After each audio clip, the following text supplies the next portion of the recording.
Hey, how you doing? So look, I like Fallout 4.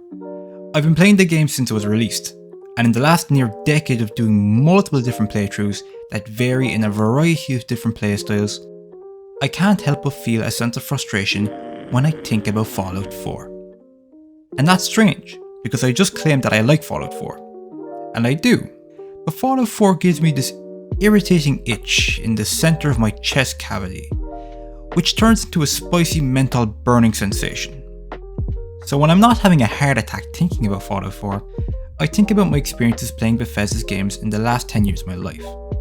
They are some of my favourite games I've ever played, and even more so, they are objectively some of the best games to have ever thrust onto the gaming scene. So before this video starts, I will be crystal clear like glass and tell you what problems I have with Fallout 4 right now. I have issues with the main questline, with the factions, the enemies, the environments and areas. I have issues with the setting of the game, the Soul Survivor themselves, hell, even the UI. But because I don't want to make a 3-hour video essay on the highs and lows of Fallout 4, I will be focusing on the elements that affect the main story and how each of them takes away from the final product, but more importantly, the player's experience. So without further ado, I present the first issue, the pre-war problem. Bethesda's intro sequences always define what the game's protagonist would entail in their experience to come. Skyrim's intro, while being memed to oblivion, is a great example of how to set up a world and atmosphere to convince the player to immerse themselves in a world that was lovingly crafted. In between where you're watching soldiers be beheaded, or where you run for safety, you make little inconsequential choices that feel like they matter in the moment, but when you move past what is essentially the game's tutorial, you forget that it was those first few choices that gave you an idea of what you want to do later in the story. The trick is with these choices, they don't actually matter for the story, but they matter for the player. They influence the player and encourage them to make a choice. This leaves a lot of room in the beginning of the playthrough for the player to think about how they want to play their game with the actions they make. This matters because the actions of the player represent how the player feels, and giving them the illusion of freedom to do whatever the player feels and letting them find their own motivation to carry on with what the game actually wants them to do without making the player feel forced is the real magic in creating an excellent foundation for the vessel of the player's imagination. And without the player realising, they are creating an identity for their character, deciding what they would do for better or worse in the situations they choose to be a part of. Whether it's force feeding Mama Murphy out of her chems or helping her get clean, the choices you make define how the player wants to play their game. It gives the illusion we are making a choice. In Fallout 4's case, we are shown we have a partner. We have a son, and we live in a lovely house in the Commonwealth in the year 2007. For the first time in a Fallout game, we play as a character before the Great War. We watch the peaceful suburbia of an idealistic American world collapse before us, and we witness the dropping of atomic bombs on the land our character once called home. Devastating. Why does the air taste spicy? We enter our vault, not having time to process what has just happened, to be cryogenically frozen without our knowledge, only for us to wake up, watch our partner be shot by a cornflake, and we're unable to do anything about the situation. On top of all that grief, we witness our son be taken by a gang of serial murderers, refrozen until we are unfrozen, and left with the mystery to find our son. If you're watching this video, you already know all of this, but I'm emphasizing the intro because it is an epic introduction to the characters of Nate and Nora. For the rest of the game, we have their entire purpose and motivation figured out. It's undisputable, and it's certain that the whole point of Fallout 4's story is to find Shaun. What I have just recounted sounds like a great story, because in truth, it is.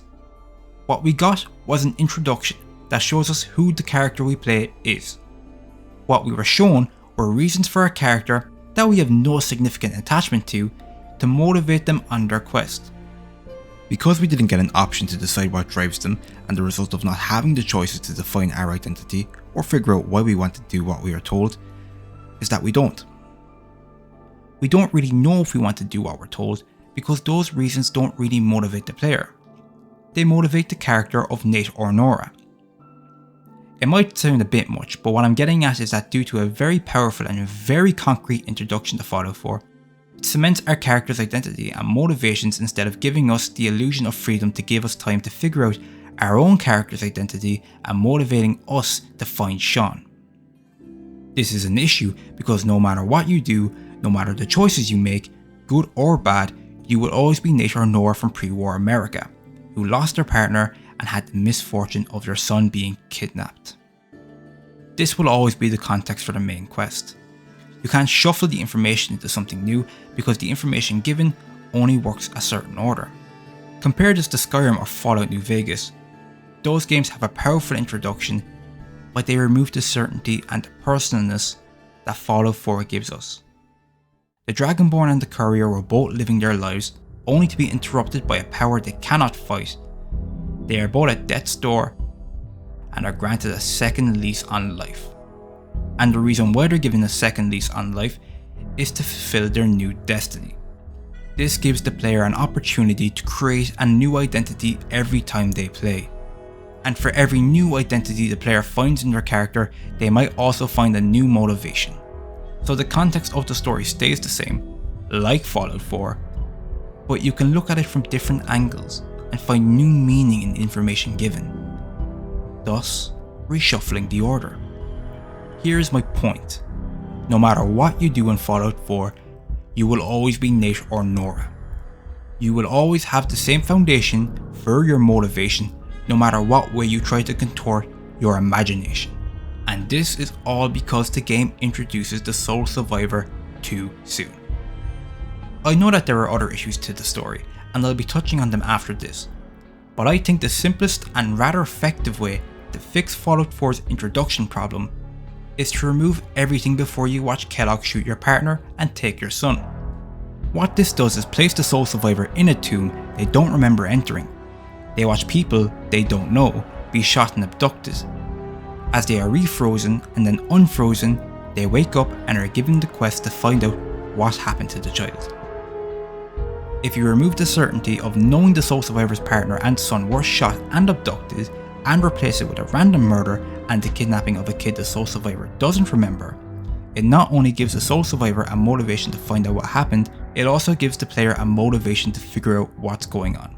In the real world, if someone was murdered in front of you and their kid was taken, you'd call the police. That's the logical thing to do.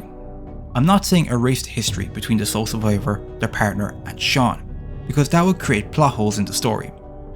But leaving the uncertainty of not knowing who those people were until the moment you meet Shaun and he tells you he's your son and that was the love of your life who you can't even remember watched die before your eyes, would turn an already amazing plot twist of finding out that your son is now older than the sole survivor into a plot twist that would shock the player to the core of their heart. But the price for witnessing the wasteland pre-war and watching the bombs fall before our eyes cost the main quest for Fallout 4 to be shallow, repetitive, and underwhelming. It also cost the replayability and the imagination of the player. Arguably the worst thing you could do to hinder an RPG. Shaun MacGuffin. But in all honesty, this is not the sole reason why the Sole Survivor's quest feels shallow. The reason why the Sole Survivor's main quest feels so shallow is because we, the player, don't actually care about our partner or Shaun. This might come off as a bit presumptuous that all Fallout 4 players feel this way, so I'll explain what I mean with the logical evidence we are provided with the game itself. We spend, insert time spent, with our partner, Shaun, and Codsworth before we have to run to Vault 111. After that, we are locked in our cryopod and all of the nasty business happens. In the time we sculpt our character's appearance and get into the cryopod, we are supposed to form an attachment to these people, and when we witness all of the transgressions that happen to them, we are supposed to feel upset that these things have occurred. And in fairness, maybe we do feel these emotions the first two playthroughs, because the question at the back of your head hasn't really formed yet. The question being, why do I care about these people? And that is the question I ask you now. Why do you care about them? I'm not saying it's impossible to feel anything for these characters, but what I am getting at is that we can all think of reasons why we should care about these people. But in the final product, we don't. We don't care about these people because we are not shown why we should. And I've spent the last 3 years on and off thinking about all the reasons why we don't care about them and how we could if things were just different. So I'm going to nip this thinking in the bud and say yes, we don't spend enough time with our family to develop a connection. Yes, if we spent more time with them we might actually care about them being shot or taken. Or if certain things happen at different points in the story, it would be better. All of these thoughts will eventually lead you to resenting the thing you love enough that you want to fix it, but you end up hating it. So I reject all of these thoughts now.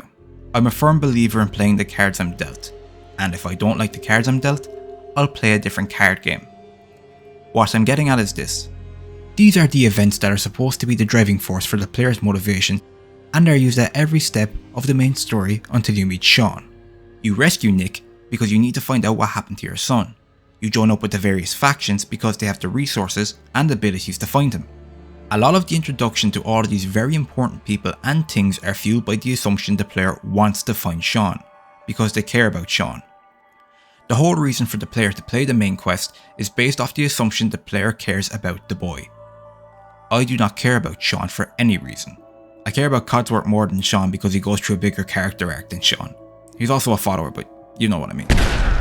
And the worst part about all of this is that all of the issues I've talked about so far in this video could be mended, if not fixed, just by removing everything before Kellogg appears, does the greedy on your partner, and annex your bloodline. Oh, curva. And the cherry on top of this theoretical fix is due to the cryogenic sleepy time the soul survivor has experienced. They can't remember anything before Kellogg. This gives the soul survivor no confirmed identity like what we see in the Dragonborn or the Courier. This also gives the illusion of freedom for the player to choose how they want to progress the story. A woman killed and a child taken? Do you tell the authorities, or stumble onto an institute plot and help them? So yeah, that's kind of it for the video. The whole idea of this video was just to, get my thoughts out there finally, and just, maybe provoke the thoughts of others. Because Fallout 4 is genuinely a game I love to pieces. And for it to have the issues that I talk about in this video hurts a lot, because it genuinely has the potential to be the best game I ever played. But yeah, that's kind of it for the video. I just, I'm doing this outro to tell you that I'm also streaming on Twitch at the moment for my next video, so I'll leave a link in the description for that. Also, this is kind of like my first serious video, so it would be greatly appreciated if you liked and even subscribed. And show mercy in the comment section, because God knows I need it. Okay, thanks. Goodbye.